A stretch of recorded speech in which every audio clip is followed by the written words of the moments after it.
Hello everyone, thank you so much for joining us wherever you are around the world. My name is Graham Smith, I'm here from WithSecure. We're a cybersecurity company. We've been a Salesforce partner since 2016 on the App Exchange with a solution called WithSecure Cloud Protection for Salesforce. My role at WithSecure is to manage our global relationship with Salesforce. So on a daily basis, I'm speaking to people from across the Salesforce ecosystem. One of the nicest people you can come across is Rob Thomson. So Rob, thanks for being with me today. It's a pleasure, Graham. It's good to be here. Perhaps you could kick off by introducing yourself to everyone in your role at Salesforce.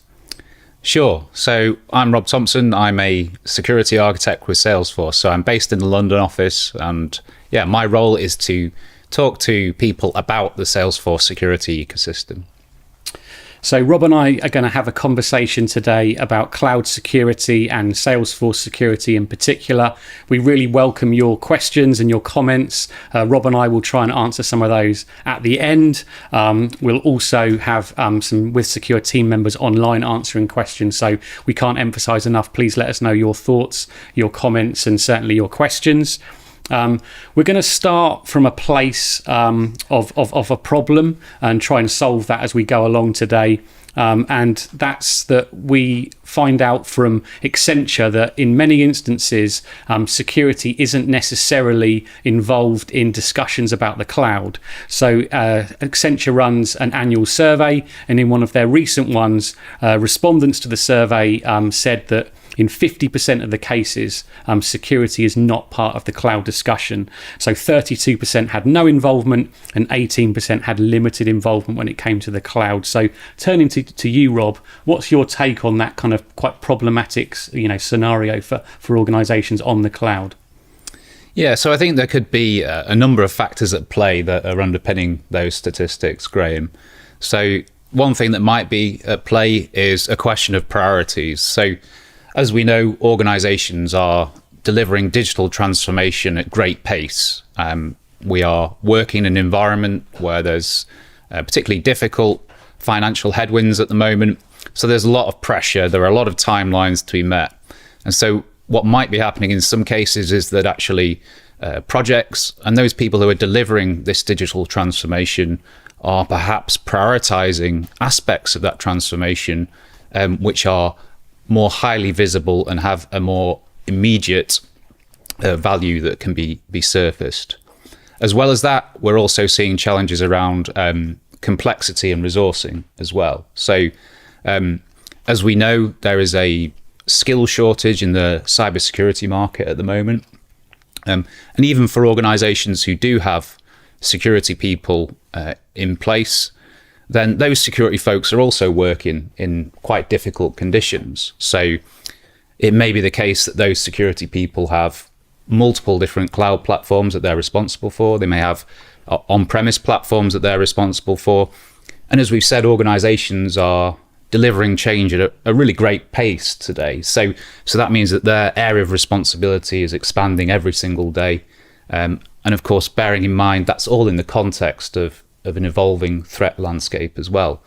So it might be the case that for some folks, they're aware of this need to have a conversation about cloud security. But perhaps that's being delayed. Perhaps they feel they're swimming against the current, potentially in some cases. I think one other thing that may be at play here is perhaps just some misunderstanding. So perhaps for a small proportion of people, there is a misunderstanding in terms of what their responsibilities are when it comes to cloud services. So in an extreme example of that, it may be that there's an organization that believes that perhaps, because we're using a cloud service, we've absolved ourselves of any responsibility for security because the cloud provider's doing it all. And as we know, Graham, that's not the case. I think the last point I'd make around that is something that actually popped up on LinkedIn this week. And that was a statement by a chap called John Edwards, who's the UK Information Commissioner. And he said that the biggest risk, or the biggest cyber risk to businesses today was actually from complacency within the organization. So I think there may be some people operating in this difficult environment, security people operating in this difficult environment who might think that's a little bit tactless or a bit insensitive potentially. But I think the intention behind it is a good one, and that is that it pays to question your assumptions, and it pays to think of security as an ongoing process and to never rest on our laurels. Yeah, good points, Rob. So, those of you watching online, let us know what you think. Are you involved in the cloud discussion? If you're a security person or not, let us know what you think. We'd love to hear from you. And I think, your point about organizations being complacent, that's a concern. I think the last time that Mark Benioff, your CEO, talked about security, he was saying that there's an ongoing battle. It never ends. The sort of combat of security threats is ongoing. And I think that's definitely true. So I think that it's worrying that companies are complacent, or there's a perception that they are. I think, it's an ongoing challenge, and organizations always need to be aware of things, particularly when it comes to the cloud. And I think the other thing we've established today is it's not easy. The more cloud platforms you have, the harder the challenge to mitigate risk on them. So I think that's something that organizations should and are increasingly aware of. So obviously we want to have conversations where security is involved in the cloud discussion. So why should security teams get involved in cloud discussions, and how can they do that? So security teams should be involved in the cloud discussion, and indeed in any discussion where a service is being provisioned or stood up by an organization. The reason for that is because an organization will provision a service. It will use a cloud service in order to provide the business with a capability. Within that service as well, it's almost always the case that the organization will put data into that service. So that data could be anything really. It could be intellectual property, it could be sensitive data, it could be the personal data of our customers. So why should security teams get involved? Because if something happens that compromises that service or compromises the data within that service, then there are some well-documented and fairly serious repercussions in many cases. So in the first instance, as we've said, that service has been provisioned to provide the business with the capability. If that capability is taken away, then our ability to service customers is also impacted. As well as that, there are, in many cases, pretty severe punitive fines if data isn't deemed to have been looked after properly. And then there's all the other things that can ensue after a breach or a security incident, reputational damage, loss of trust, and so on. So lots of really strong reasons for being involved. In terms of how security can make its way into these discussions, we see varying different approaches with different organizations. So I would say that in more mature organizations, we see that security is championed and sponsored at the highest level within the organization. So at executive level, that is then manifested within the organization with security policies, with security standards, with ongoing training and awareness. And that's training and awareness for everybody around security, not just security folks, of course. And then an ongoing assessment of security for any services or platforms or infrastructure that you're using. So a few different ways that the more mature organizations use. We also see some organizations who put gateways into the project lifecycle. So if we're procuring a new cloud service, for example, then we might say, well, okay, we're going to do a review as part of the project delivery to say, is this meeting with our requirements? Is it protecting our data adequately? And then, last but not least, there's other things they can do. So they can talk to the likes of you and I, talk to the Salesforce partner ecosystem, talk to folks at Salesforce, and ask the questions that you need the answers to. Yeah, perfect. So let's turn the sort of lens towards Salesforce. At WithSecure, we always talk very favorably about customers using established cloud infrastructure. When you outsource to Salesforce, you're outsourcing some of the risk and responsibility to a world-class organization for security. So what do you actually do at Salesforce to help security teams get involved in the cloud discussion? Sure. So at Salesforce, there's a huge security team. We also have field personnel, so customer-facing personnel. Most field personnel can have a discussion around security, and if anybody can't, they can signpost you to somebody who can. We also have formally rolled security people, so people like me, for example. And my role really is to increase awareness around the Salesforce approach to security, around some of the controls that we offer. Also there to have dialogue with Salesforce customers, to remove any misunderstandings, to provide clarity. One of the things that we do, or one of the things we do offer is around workshops where we will proactively engage with our customers, and we will seek to understand what it is that's keeping them awake at night. So what's top of mind in terms of security and compliance and privacy for our customers, and then what we can leverage within the Salesforce ecosystem to help meet those goals. So yeah, a number of things there. What we also do, of course, is you can search online. There's a lot of material online around Salesforce and Salesforce security, and then other media content as well. So having the dubious pleasure of listening to you and I chat for a few minutes, Graham. Sure, yeah, I think there's that general balance of, written help and support, and I think trust.salesforce.com is a really good resource that you have online. And yeah, I agree with you, your security team are very visible at all of your various global events, and I think again you're not shy in having conversations with customers about security, so I think it's incumbent on the customer to take advantage of those opportunities and speak to what is actually a really big ecosystem, and I think one that's becoming increasingly knowledgeable about security, whether it's more security partners on the App Exchange or it's other partners like system integrators who are perhaps getting more of a point of view, or actually domain expertise on security within their Salesforce practices. I think it's all really good development that we see here at WithSecure. So just picking up on something that I heard from one of your colleagues, one of your fellow security architects working in North America.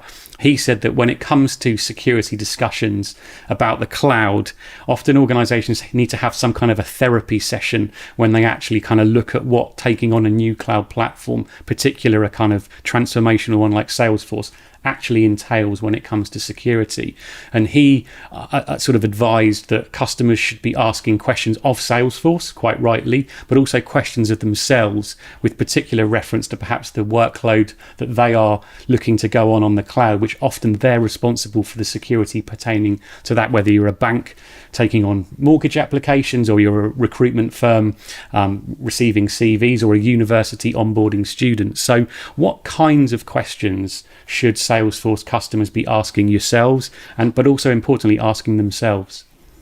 Sure. So there's a whole range of questions that can be asked to understand more about security in the cloud and security at Salesforce as well.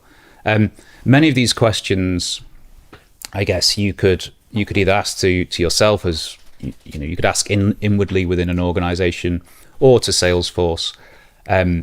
They're probably best done as a discussion, as part of a dialogue, because obviously some of the answers to some will help inform and lead other questions in different directions. But I think to pick up on a few examples in terms of what organizations can ask themselves, first and foremost, what are we responsible for when it comes to security in the cloud or security at Salesforce? Do we understand the shared responsibilities model? So for anyone that's not aware, the shared responsibilities model is a model which sets out who is responsible for security for different areas of a cloud service. So in terms of knowing what you're responsible for, that's a really crucial step.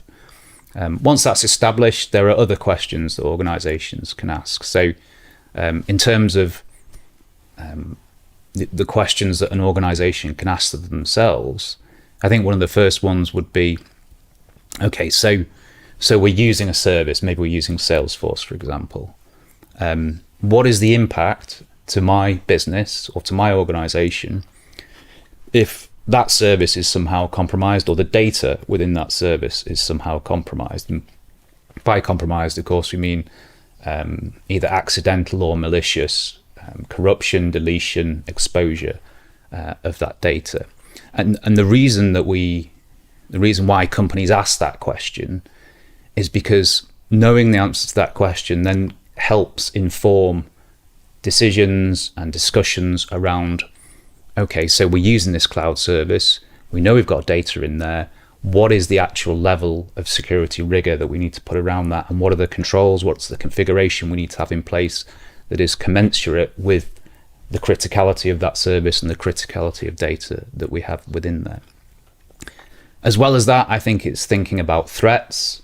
So thinking about the tools, the mechanisms that are going to be used legitimately in many cases within that cloud service, and thinking about what are some of the guardrails we can put around that. So, how can we understand if somebody is doing something untoward? How can we be made aware of that? And then how can we follow up afterwards and determine perhaps what's been done? And then I think it's thinking as well about, or asking questions as well about cyber resilience. So, we often think very much when we're thinking about controls, about protective controls and detective controls. But organizations can ask themselves, well, okay, if the worst does happen, what will we do? How will we respond to that? We get a phone call at 3 a.m. and, the worst has happened. You put the phone down. What's the next step you're going to take? How we're going to communicate with the cloud provider, if a cloud provider is involved, how are we going to communicate internally, and who is it within our organization that actually knows what we've done in terms of security at Salesforce, at another cloud provider.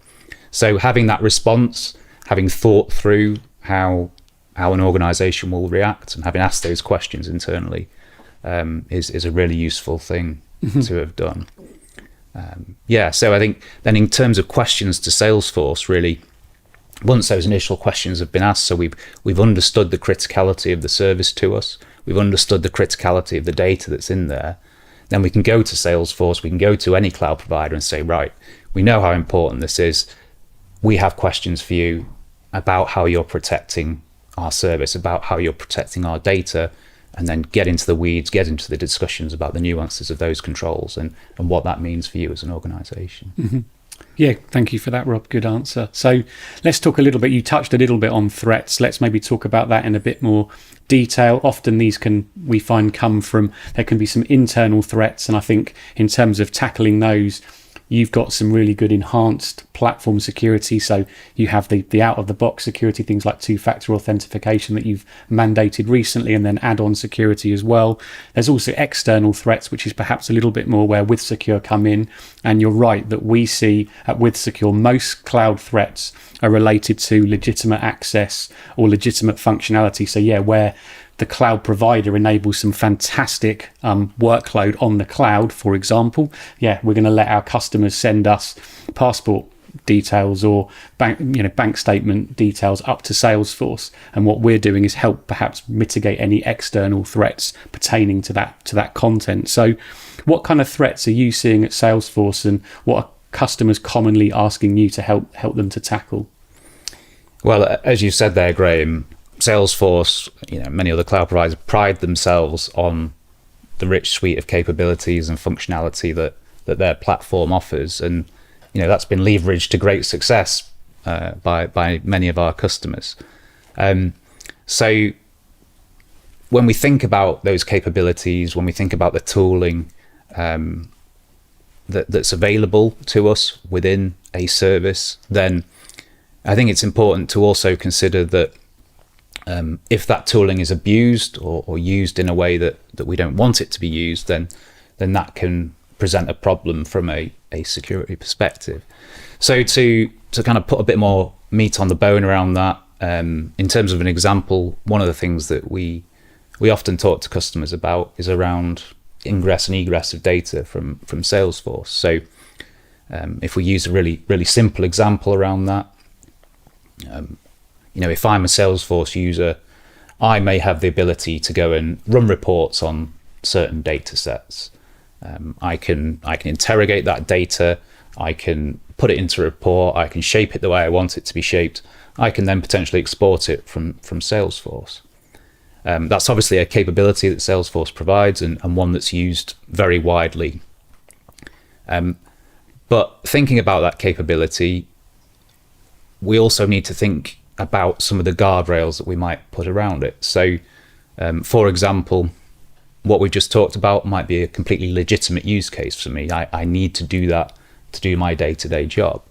But if I, as a Salesforce user, for example, fall out with my employer, go rogue, decide to turn against the company that I work for example, and I start to interrogate data sets that aren't relevant for my job, I may start to pull down sensitive data or significant quantities of data.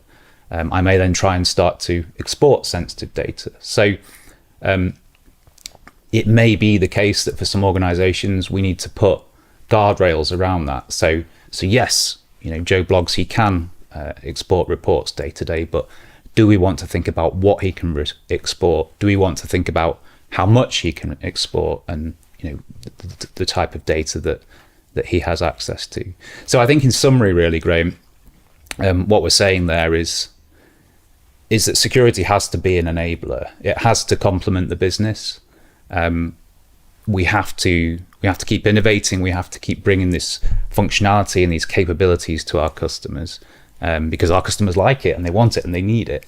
But at the same time, from a security perspective, we need to ensure that there is governance and there is control around some of these capabilities. Yeah, I'd concur with that. I think, security can definitely be the enemy of innovation, and we don't want that to be the case. We want security to enable good outcomes for customers, and I think that while Salesforce has that standard out-of-the-box security offering, it isn't fit for everybody. And what we've seen is organizations who really care about the cloud and care about the security pertaining to it giving sort of serious thought. Do we just need the base level, or do we need to enhance that offering? And I think that's where organizations will succeed, when they really do that thinking for themselves. And I know that you're there to help them and guide them through that, because we've sort of shouted out right at the top, it's quite complex and it's a difficult challenge, but one that organizations ultimately have to go through.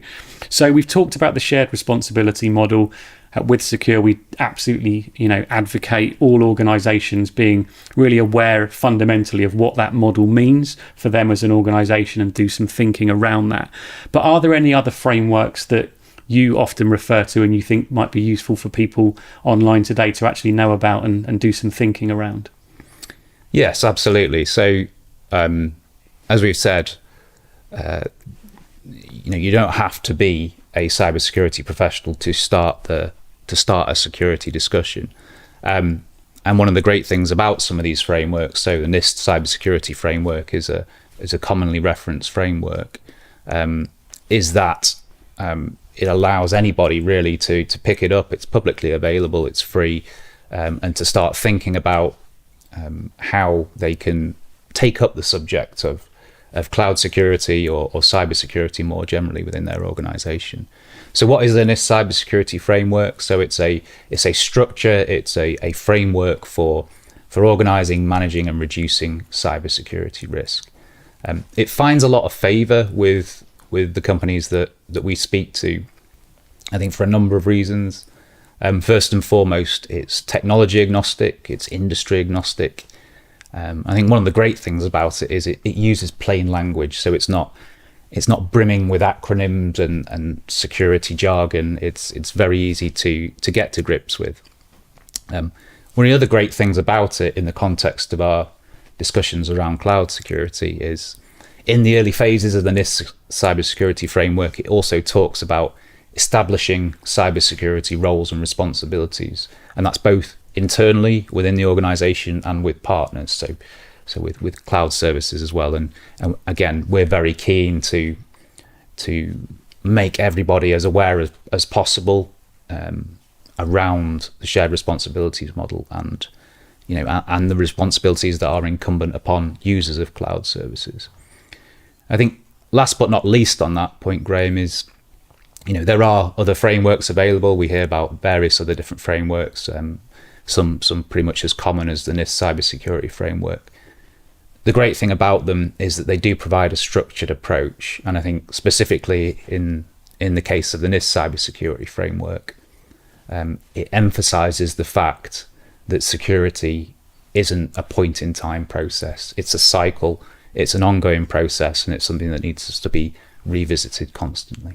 Perfect. That's a good place to finish the formal discussion. So I just wanted to leave some takeaways for people watching online today. So what we've discussed about together with Rob today is make sure that security and cloud application teams are talking to each other, and that cybersecurity is an ongoing process. It never really stops.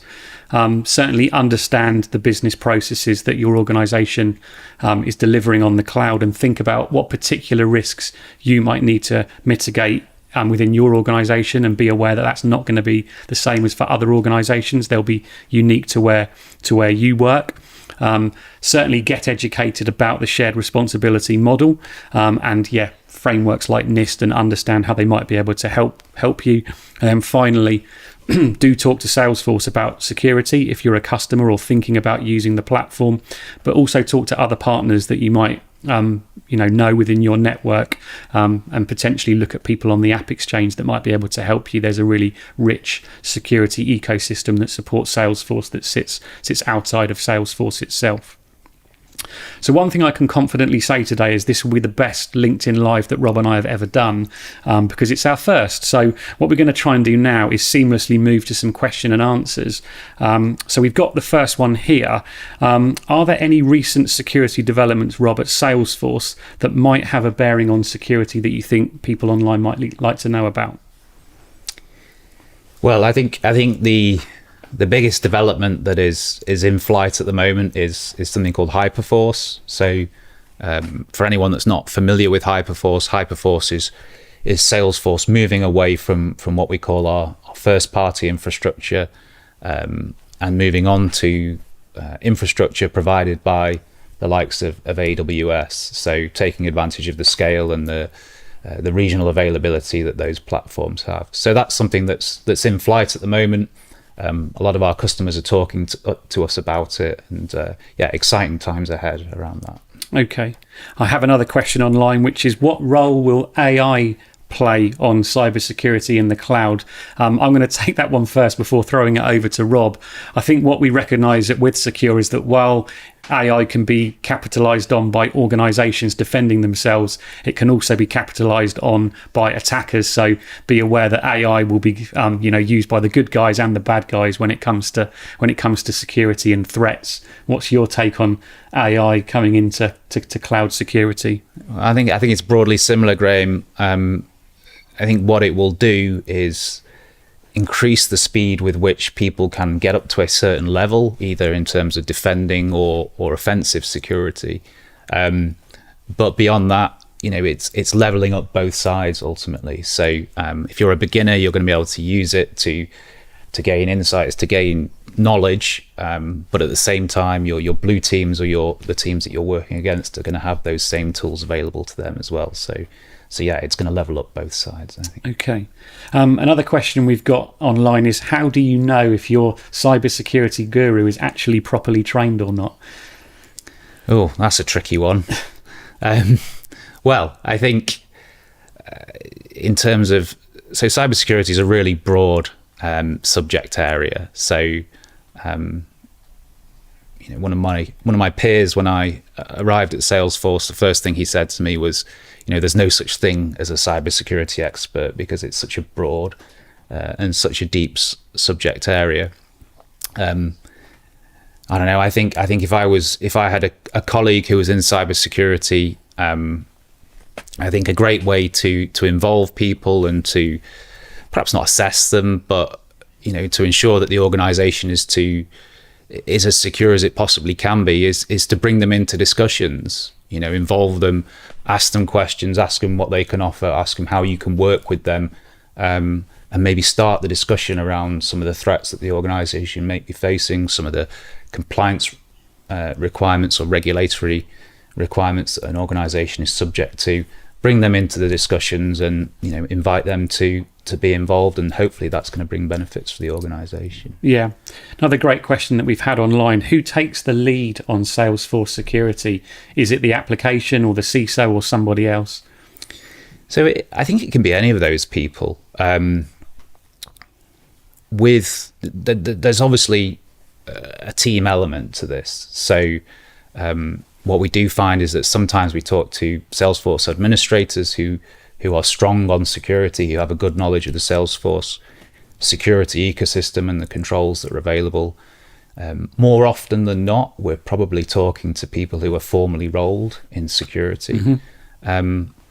But I don't think there's any hard and fast rules about that. I think, as we've said, the main thing today is understand what you are responsible for, and begin that dialogue. Begin, chat to Graham, chat to me, and let's move things forward. I think what happens sometimes as well is if we are talking to administrators, Salesforce administrators, for example, then we'll often, or internally, there'll need to be some sort of deferring to security teams within the organization who will set the tone, who will provide guidance and steering to people. Yeah, I think we see that too at WithSecure. I think the average security team becoming more comfortable and more educated around cloud security, and also Salesforce teams becoming more aware of security. And often how we find this surfaces in projects is it's the non-functional requirements. So functionally, can Salesforce help us to reduce costs by moving a physical call center to Salesforce Service Cloud? Yes, it absolutely can. But then also, what are the non-functional requirements that go with that deployment? And often security, along with things like performance, is a key sort of non-functional requirement. So I think we're starting to see Salesforce teams really calling out these non-functional requirements. And like you've said, putting their hands up and asking the security team to look at that and what do the security requirements of this Salesforce deployment need to be. So I think it's definitely a team effort when it comes to cybersecurity on platforms like Salesforce. Question here for you, Rob, I think, it could be for WithSecure. Do you use ethical hackers as part of your security go-to-market? We do.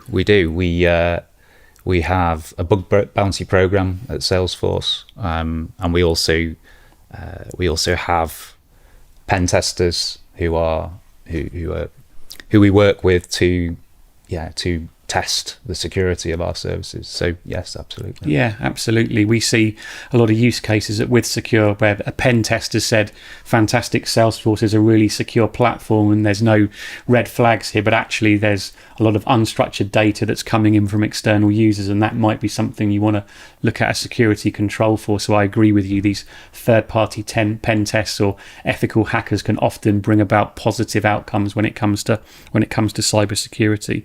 I think the other point around that, Graham, just to add, is that people can conduct their own pen tests as well these days as well. So yeah, perfect.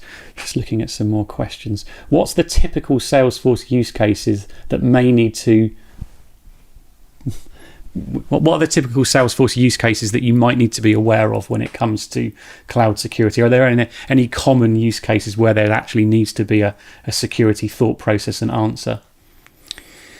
So there's a few really, and they're potentially technology or service agnostic. So I think the basic of good security hygiene. So thinking about things like layered protection, and particularly the principle of least privilege is something that is very relevant for Salesforce, as it is for many different services and applications. What do we mean by that? So it ties in to some extent with the example we talked about before. So ultimately it means give people the tools and the access that they need to do their job, but don't give them any more than they need to achieve that, hopefully for obvious reasons. And then having that, leveraging the role-based access that's available within Salesforce and adhering to that principle of least privilege is going to bring benefits in many respects down the line when it comes to